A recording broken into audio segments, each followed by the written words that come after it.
Some say life is boring, but I disagree. I wake up and live my dream. Someday soon, I'm gonna make... And joining me today is Johnny McKeever, the director of McKeever Bloodstock. G'day, Johnny. How are you, mate? Good day, Ben. Very good, very relaxed. I'm up in Noosa having a little break in between all the recent sales I've just done before I go back down to the Easter sale in Sydney. So having a lovely time, despite the weather. And I hear a bit of an accent there. I believe you and your wife have been stuck in Australia for over a year due to COVID issues. Is that correct? Yeah, it's funny you should say that because there was a video me posted after I bought a horse at the Adelaide sale, and several of my English and Irish mates came back to me and said, mate, you're starting to talk with, well, they probably didn't say mate, but they said, you're starting to talk with an Australian accent. So I suppose that's not unbelievable, as I have been here with my wife for a year and a quarter now. Yeah. And you and your good friend, and also how I met you in Dave Mead from Pinhook Bloodstock, you guys purchased a couple at the Adelaide sale. What was probably the highlight that your favourite one that you got in Adelaide? Well, Dave and I joined together. We have a filly called Grace Augusta, we own in partnership with a load of mutual mates, and she's in training with David Pfeiffer. And she's probably going to be sold at the Magic Millions broodmare sale in May. So we were looking to redo a partnership, and we decided to take a hold of the Magic Millions ladies incentive. So we bought a really gorgeous all-too-hard filly at the Adelaide sales for $110,000. And she is going to be syndicated for ladies only, and she's going to be trained by Simon Wilde in Warrnambool or Ballarat, whichever stable he decides to put her in. But she looks a beautiful, sharp, racy 2-year-old, and we both loved her from the moment we saw her. Funnily enough, we bid on several others, didn't get them, and then she was the last one, and we got her, and we were pretty excited. So hopefully she'll replace Grace Augusta, who's won a couple of races for us. And talking about syndications, you were behind the purchase of Charlotte with OTI. Unfortunately, it didn't do too well in the Coolmore, but the previous start, it won a Group 3 at Flemington, didn't it? Yeah, she's been wonderful. I actually didn't buy Charlotte for OTI. Okay. I bought her for Archie Alexander, also at Adelaide sales. And funnily enough, for very, very little money, she only cost $25,000, which is a small amount of money nowadays to buy a top-class racehorse. And I actually bought her off Jerry Harvey, who, obviously is the boss of Magic Millions, and he hasn't forgotten it. Keeps on chasing me to buy more of him for more money. But she's a good filly. She's a very good filly. She's fourth in the Empire Roads. Arguably could have finished closer in that if she hadn't come a little bit too early. And the Coolmore was a disaster and everything went wrong. But we put that behind us. We know that she's a very good filly, and we believe she's capable of at least placing, if not winning, a Group 1 race. And what's the plans going ahead? Have you spoken to Archie about that for Shalo? Yeah, I think he was one of the things that came back was he felt he hadn't probably prepared her enough to run in Sydney. And so there's a big question mark as to whether we go back to Victoria or whether he keeps training her a bit on the other leg and aims for some other. I actually don't know what the plan is for her next race, but it'll be overall to achieve. She'll be racing to try and win a Group 1 race, which we believe she's capable of. And I think they're very patient and they'll take their time. She's a gorgeous-looking, very good-looking daughter of Testarossa, and she'll make a valuable broodmare in her time when her time comes to be a mummy. You talk about the Easter sale coming up. Inglis, I've got the catalogue here and had a bit of a look through it. They're always pretty top class, more high end of the market at Easter. Is there anything in particular that you look for at Easter? Well, no, not really, because unfortunately I'm what they call a bottom feeder in the bloodstock sales thing. I know that I haven't got, particularly being a non-Australian agent, I haven't got the sort of clients that can afford to get in and buy these expensive stallion shaping colts or top broodmare fillies. So when I go to a sale like the Easter sale, I look through every horse in the book, and there will be a few that, for whatever reason, because they just don't capture the imagination of the top flight buyers, or because there are little veterinary issues or something like that,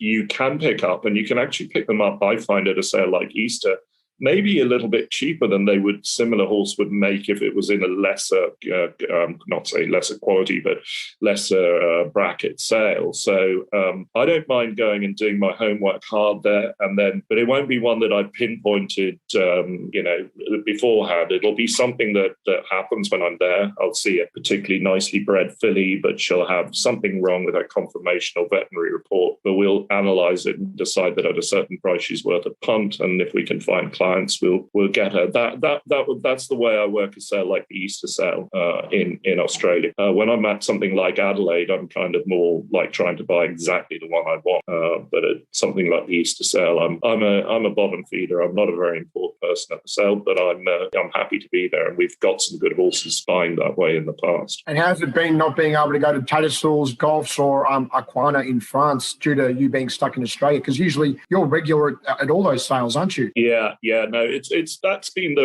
like getting stuck in Australia. We believe it was a blessing for us. My wife has not been well, but she's been fighting a brain tumor for a long time, and one of the reasons we got stuck was when COVID came, we couldn't get out because she needed treatment. So we've been on a medical visa essentially the whole time. But her treatment has been fantastic and wonderful, and we couldn't be more excited about that. We think it's probably the best treatment she's ever had. And secondly, it's meant that I've been able to do the whole year in Australia and get to understand Australia so much better. But the worst bit of it has been A, missing our family and friends back home, and B, missing a wholesale season in England. And I'm really sad about that, because you have to keep your eye on the stock coming through, on how the foals look by the new sires, by the how the yearlings have changed from weanling to yearling for the new sires, and just the whole, if you're at the sales, you get the feeling the whole time of what's going on, who's liking what. If you're not there and you're just looking at sales results or getting a few phone calls from friends, you're not getting the same,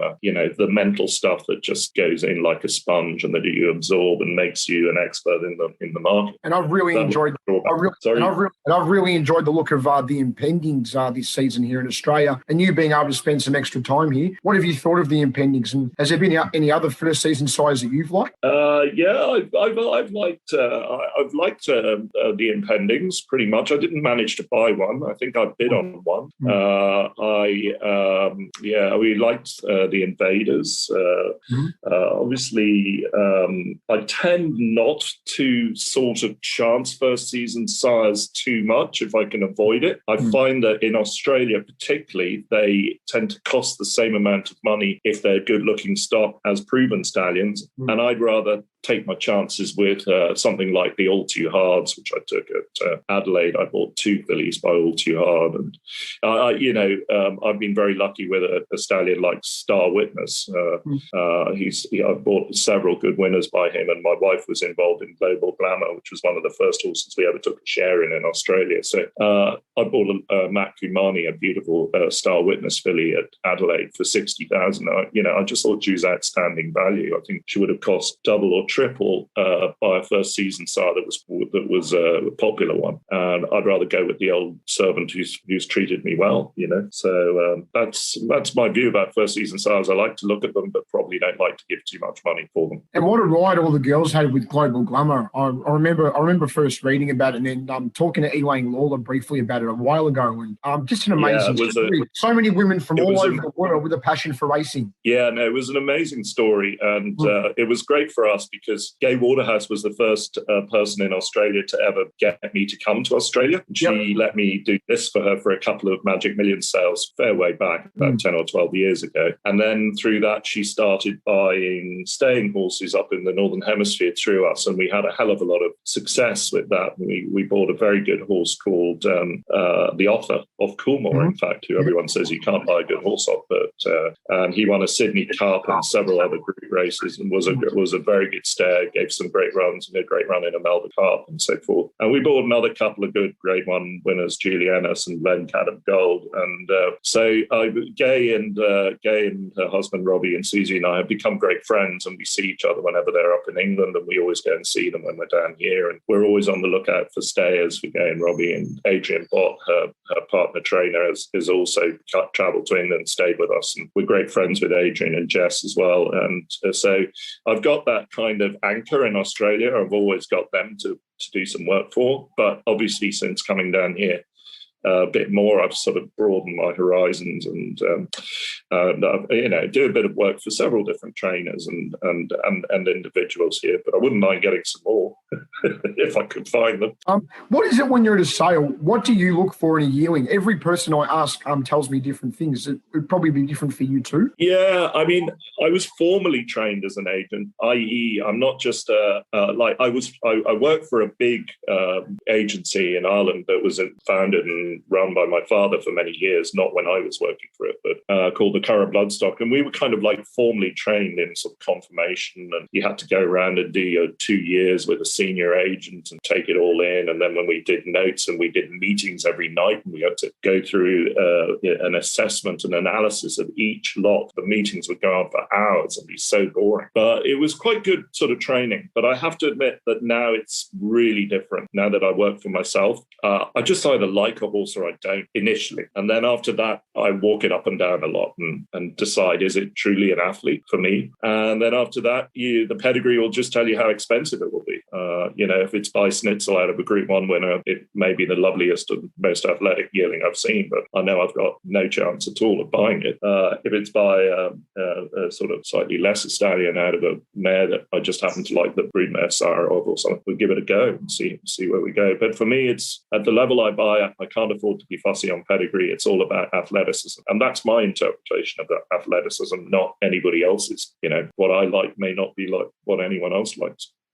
It's interesting you talk about athleticism there, Johnny, because in Australia, the way we breed now, way we program our races here, we're probably more like we want early running types for quick return on our money. Whereas in Europe, you guys are probably a little bit more patient and you have more of a staying culture. Is that right?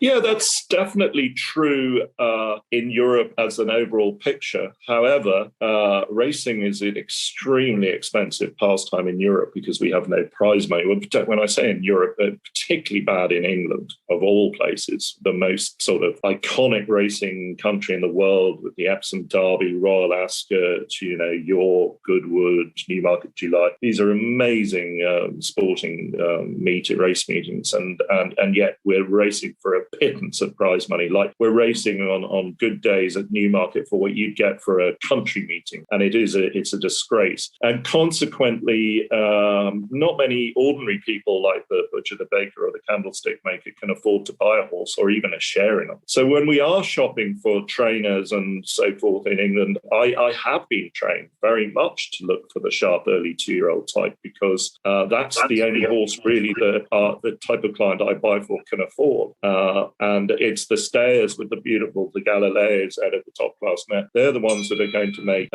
absolute fortunes, and I can't afford them. But I understand everything about them, and I enjoy racing, classic racing, enormously. But I don't want to. I don't want to. It wouldn't affect the way I look at a yearling in Australia or the way I look at a yearling in England. It's the same. There's no real difference. I can spot the difference between a staying type and a sprinting type, no problem. And not many Aussies seem to want to buy their staying types either. And obviously, the affordability is a bit different, Johnny, in terms of the UK and Europe compared to here. One thing I do notice is there doesn't seem to be too many syndicators in the Europe and UK, whereas here on racing.com on the TV, for example, I had it on earlier, every second ad for a syndicator. Yeah, it's one of the huge strengths of Australian racing. It's why we are lagging behind so badly with syndicating. I think it's still down to prize money because, even if you buy a horse for £10,000 or 10,000 guineas in the Newmarket sales, and then you syndicate it amongst 10 mates and say, right, 1,000 each, and then they obviously have to pay, similar fees, more or less exactly the same training fees as you have in Australia, so £30,000 or $60,000 a year. To say that if they win a race, they're all going to get, £150 each, and then if they don't, when they sell, they're minus that, and prize money, even at that low level, having no prize money, it's pants. It doesn't enhance the ability of the young go-ahead young agent in England prepared to try out syndication. It's just such such difficult work for them. People may come in for a year and then the horse doesn't win and then they're out and they never go back. Whereas here, there's somewhat of a chance that you can actually, win enough prize money maybe to cover the year's cost of training fees. The lads have had a few good days out at the race course, and you put the horse back in an online sale and get similar money back to what you paid for it. And overall, it just seems a far more realistic chance here, and which is, I think, why it's easy to persuade people to take shares in horses. There is a sort of cultural thing as well. I don't think the English are they don't believe they own the horse unless they own 100% of it. Whereas in Australia, a guy that owns 5% of a horse will say, I've got a runner at Randwick on Saturday. It's my horse. And, it's his horse. Yeah. Just one last one, Johnny. What's your favourite Australian sales so far? You've obviously been able to experience the sales season here in Australia because you've been here for nearly over a year. Well, as well as everything else, sales are great fun, or, they're a wonderful opportunity for people from every end of Australia to get together in one spot and meet up. And of course, we have a great fun having a few beers after the horses have been looked at, going out and joining up with other mates and having dinners out in the town. And they're all fun. They're all fun. They all have a slightly different atmosphere. The Magics in January is like the first big party of the year after Christmas, and then they work their way through to Easter's possibly the more serious of the whole lot. I remember my first 5 or 6 Easters all being in town at in Kensington, and I really I love them. I enjoy them more, to be honest, than out at Warwick Farm, where it's a little bit cut off from the city. But having said that, at that sale you're there very much for business, and it's less of a fun one, but it's still great fun. I love them all. I love the people in the business as well as the horse. Johnny McKeever, thanks very much for joining me today from Noosa. Appreciate it. Thank you. I've enjoyed speaking to you, Ben. Cheers.